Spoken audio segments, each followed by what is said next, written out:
दै जगाय बिफानाव असमिया नङैफोरनि उदखार मन्त्री अशोक सिंघालनि बिफानाव थागिबिया मोना थिखा असमिया नङै अशोक बाजाजआ सासे उदाय रोङै 2025 बोसोराव अशोक बाजाजनोल' होबाय दै जगाय बिफाननि थिखाखौ जर'खायै फिन 75 कौटि रांनि थिखा अशोक बाजाजनिसिम गनायथि होनाय जादों।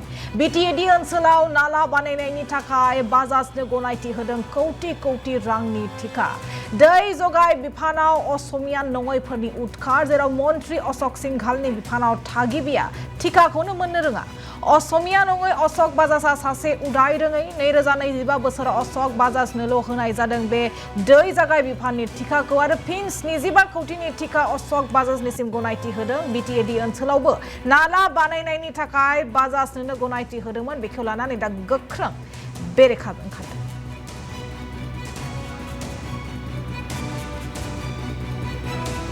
साइट विजिटर कारण आमी परमिशन तो पालू और इवेंचुअली सबसिकुएंटली आमी बिड टेंडारत पार्टिसिपेट करिलो। कामটো হয়তো আমাক নিদিয়াৰ কাৰণে তেওঁলোকে কৰিলে কি আমাক কিছুমান সাধাৰণ অজুহাত দেখুৱাই পেলাই যেটো টেকনিক্যাল বিড দুই ধৰণৰ হয়।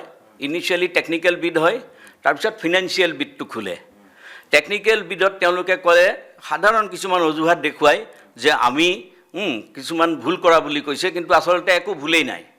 আমি চাও ভালকে গুটেখন আমাৰ টেকনিক্যালত কোনো আমি সকলো পেপাৰ সাবমিট কৰিছো যি লাগে যি ডকুমেন্ট লাগে সকলো আছে। It is everything in order সব আছে দেই ডকুমেন্ট।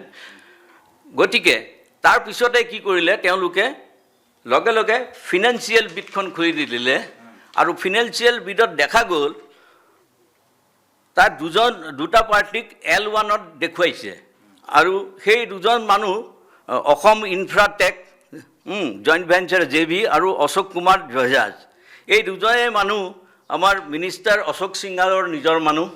সকলো কাম তেওঁ অনা অসমীয়া খিলঞ্জীয়া মানুহক তেওঁ কাম নিদিয়ে বৰ্তমান অশোক সিংঘালে। আৰু তেওঁ এই আমি খিলঞ্জীয়া মানুহবোৰ আমি ক'ত যাম?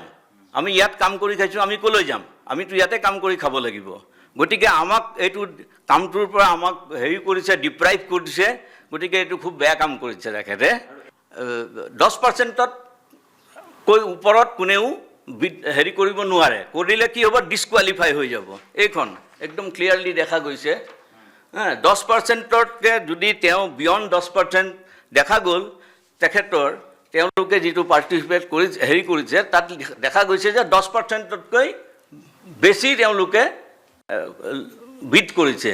গতিকে অটোমেটিক্যালি তেওঁটো ডিসকোৱালিফাই হৈ যায়।